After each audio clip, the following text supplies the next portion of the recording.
नमस्कार दोस्तों, यहाँ पर आप लोग देख सकते हो ये है संस्कृत का 2 नंबर वाला सब्जेक्टिव क्वेश्चन जो हिंदी टाइप का आप लोगों से पूछा जाता है। 16 नंबर का 16 को पूछा जाएगा, 8 को का उत्तर देना होता है। देख लो ये सब क्वेश्चन ना बार बार पूछा जाता है। 23 में, 20 में, 15 में, 18 का प्रथम में, 18 का द्वितीय में, यही सब दोस्तों क्वेश्चन पूछा गया है। देखो भगवान बुद्ध ने पाटलिग्राम के बारे में क्या कहा था, भगवान बुद्ध ने पटना के संबंध में क्या कहा था। दोनों क्वेश्चन सेम है, उसका आंसर दोस्तों सेम है दोस्तों। तो इसमें दोस्तों कुछ इंपॉर्टेंट ऐसे क्वेश्चन है दोस्तों 100% इस बार पूछेगा। तो आप इसे कॉपी में अच्छे तरीके से लिख लीजिए और एकदम रट जाइएगा। बस एक बार पहले वीडियो को लास्ट तक देखो, आपको आधा क्वेश्चन ना मैं बोलूँगा और आप सुनिएगा तो याद हो जाएगा। सच बता रहा हूँ, क्वेश्चन आएगा अच्छे तरीके से, आप याद कर लो और लिख लो, ठीक है ना। तो चलिए हम आपको बता देते हैं अच्छे तरीके से पढ़ के। ये सब गेस क्वेश्चन है ना, हम गेस करते हैं, एग्जाम में 100% रहता है। जैसे क्वेश्चन आपका है, भगवान बुद्ध ने पाटलिग्राम के बारे में क्या कहा था। या फिर क्वेश्चन पूछेगा बुद्ध ने पटना के संबंध में क्या कहा था। तो आप लोग दोस्तों उत्तर क्या लिखिएगा, उत्तर लिखिएगा भगवान बुद्ध प्राचीन काल में अनेक बार पाटलिग्राम आए थे, यहाँ आकर इस गांव के महत्व को बढ़ाया था। उसी समय उन्होंने कहा था कि यह गांव कालांतर में यानी कि आगे चलकर एक दिन महानगर होगा, परंतु इस नगर में आग, पानी और युद्ध का भय सदा रहेगा। तो सही बात है। आज दोस्तों पटना बहुत बड़ा नगर हो चुका है, लेकिन पटना में आग लगना, मतलब कि आग लगना, बाढ़ आना, इस सब से दोस्तों हमेशा पीड़ित ही रहता है पटना, बिल्कुल रहता है। तो सही हमारा है। अब दोस्तों ये क्वेश्चन एकदम इम्पोर्टेंट है। दूसरा नंबर आपका क्वेश्चन है, किन विदेशी यात्रियों ने अपने संस्मरण ग्रंथों में पटना का वर्णन किया है। ये क्वेश्चन पूछेगा। या फिर क्वेश्चन ये रहेगा, कौन कौन विदेशी यात्री पटना आए थे। दोनों का आंसर आपको सेम लिखना है। दोनों क्वेश्चन सेम है, लेकिन आप लोग समझते नहीं हो। हम समझाते हैं कि सब क्वेश्चन सेम टू सेम रहता है, थोड़ा सा इधर उधर घुमा देता है तो आप लोग कंफ्यूज हो जाते हो। तो कंफ्यूज नहीं होना है, आपका सेम क्वेश्चन है। तो उत्तर लिखिएगा, मेगास्थनीज, फरहान, हंसांग, सिंह आदि विदेशी यात्री भारत आए थे और इन सभी यात्रियों ने अपने संस्मरण ग्रंथों में प्राचीन पाटलिपुत्र का महत्व का वर्णन किया। बस हो गया आंसर, छोटा छोटा आंसर है, रट जाइए आप लोग बहुत अच्छे तरीके से। अब देखो ना, ये क्वेश्चन 22 में 21 में पूछा और हम बोल रहे हैं कि 25 में आएगा, इसको रट जाओ। क्वेश्चन क्या है, तो पाटलिपुत्र का पुष्पपुर या कुसुमपुर नाम का उल्लेख कहाँ है। या फिर प्राचीन ग्रंथों में वर्णित पटना के विभिन्न नामों का उल्लेख करें। बस हो गया। इसका आंसर लिखिएगा, अनेक प्राचीन ग्रंथ एवं पुराणों में पाटलिपुत्र का अन्य नाम पुष्पपुर या कुसुमपुर देखा गया है। बस हो गया आंसर, छोटा छोटा आंसर है, बहुत आसान आसान। ये देखो तो हद कर दिया दोस्तों क्वेश्चन 22 में, 20 में, 19 में, 18 में। यार ये सब क्वेश्चन याद करो, मैं तुमको सब बता दूंगा इंपॉर्टेंट क्वेश्चन, ठीक है ना। तो अच्छे तरीके से आप लोग कॉपी में लिख लीजिएगा। आप लोग देखिए 4 नंबर क्वेश्चन है कि पटना के मुख्य दर्शनीय स्थलों का नाम लिखे। मतलब कि पटना में क्या क्या घूमने वाला बढ़िया बढ़िया जगह का नाम है, लिख दीजिए।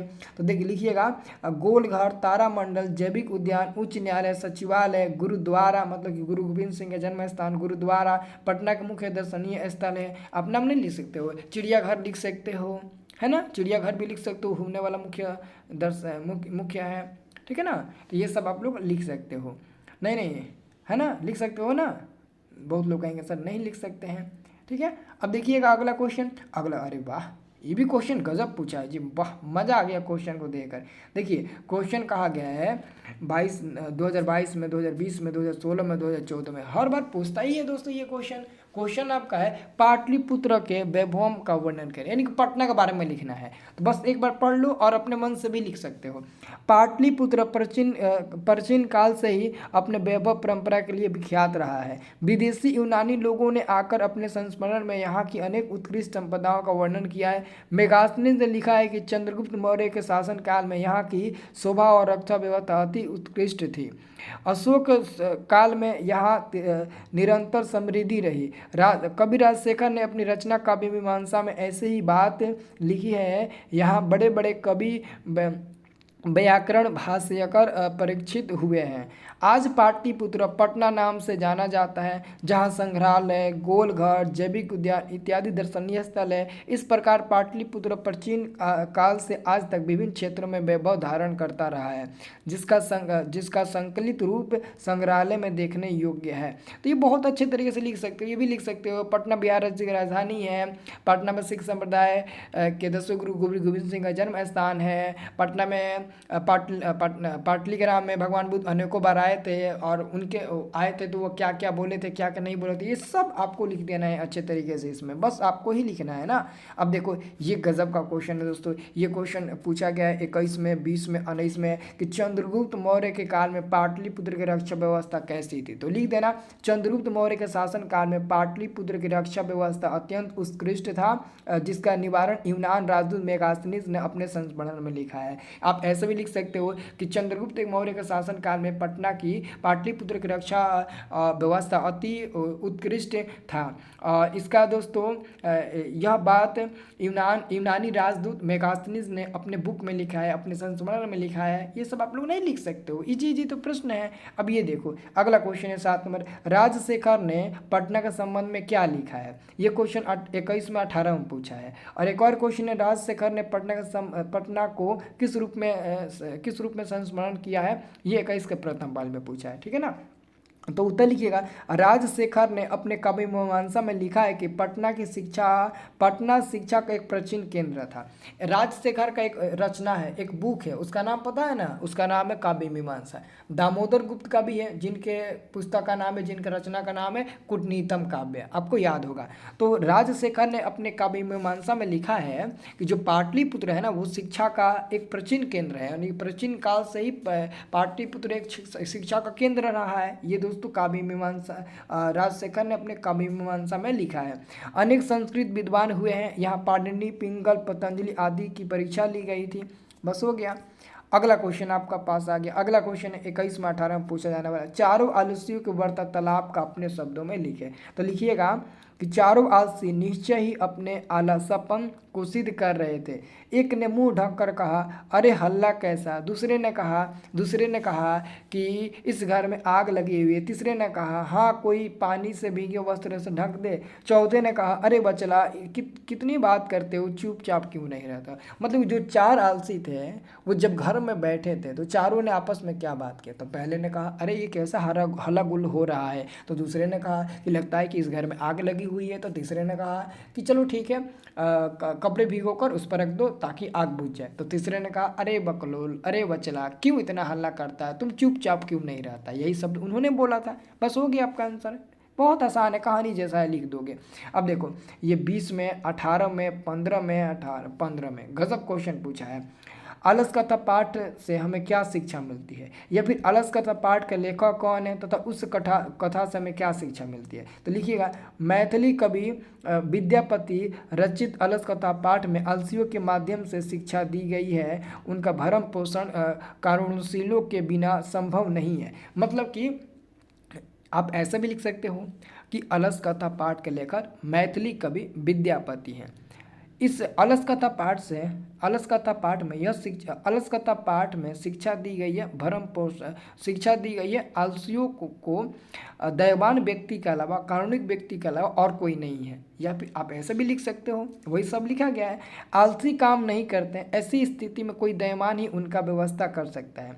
अतएव आत्मनिर्भर न होकर दूसरे पर वह निर्भर हो जाते हैं। ये आपको आंसर लिख देना है।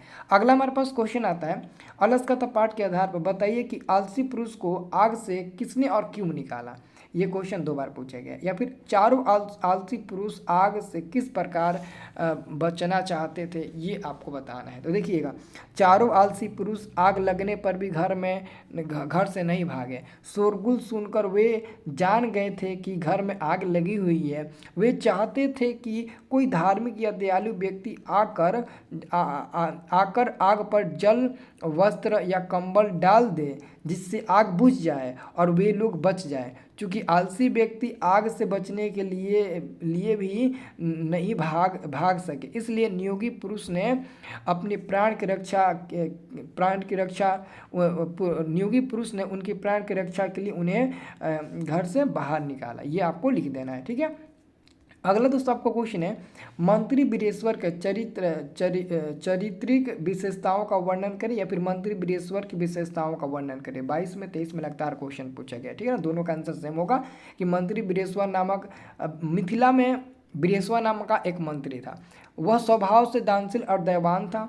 वो अनाथों और गरीबों मतलब कि निर्धनों को प्रतिदिन भोजन देता था। इससे आलसी को भी लाभान्वित होते थे, इससे आलसी भी लाभान्वित होते थे। वो आलसी को भी धन वस्त्र इत्यादि देता था, ये भी लिख सकते हो। अब देखो अगला क्वेश्चन, अलसाला के कर्मचारियों ने आलसियों की परीक्षा क्यों और कैसे ली।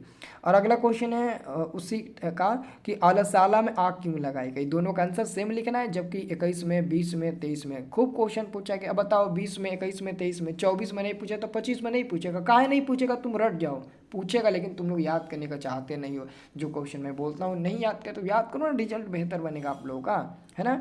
तो देखिए आंसर आपका होगा, अलसाला में आलसियों की सुख सुविधाओं को देखकर कम आलसी एवं कृत्रिम आलसियों की भीड़ जुटी थी, जिससे अलसाला का खर्च बेवजह बढ़ गया था। अतः अलसाला के व्यर्थ खर्च को रोकने के लिए तथा सही आलसियों की पहचान के लिए अलसाला में आग लगा दी गई, जिससे नकली आलसी भाग खड़े हुए। ठीक है ना। अगला आपका क्वेश्चन है 13 नंबर, अलस कथा का क्या संदेश है। या फिर अलस कथा पाठ की विशेषता का वर्णन अपने शब्दों में करें। या फिर अलस कथा पाठ में किस पर चर्चा की गई है। 22 में प्रथम द्वितीय दोनों में पूछा गया था। तो बताइए, अलस कथा का संदेश है कि अलस से एक महान रोग है। जीवन में विकास के लिए व्यक्ति का कर्मठ होना आवश्यक है। आलस्य शरीर में बाबू, अब आगवा थोड़ा सा छूट गया है, बस इतना ही लिख देना, छोड़ो इसको, छोड़ो बस इतना ही लिख देना, बस कहानी खत्म, इसको छोड़ो। ओके। अगला आप देखिएगा, धन और दया किसे देना चाहिए, मतलब धन और दया। तो देखो, निर्धनों को धन दो और रोगियों को दवा दो। यहाँ पर दवा होना चाहिए, दया लिख दिया गया है, दवा होगा ना। यहाँ पर बाबू आप लोग दवा लिख लीजिएगा, जब कॉपी में लिखिएगा ना दवा लिख लीजिएगा।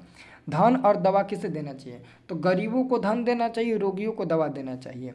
अब देखो, अलस कथा पाठ में वास्तविक आलस्य की पहचान कैसे हुई। तो अलस कथा के अनुसार वास्तविक आलस्य की पहचान के लिए अलसाला में आग लगा दी गई। आग लगने पर 4 वास्तविक आलसियों को छोड़कर से सभी भाग गए।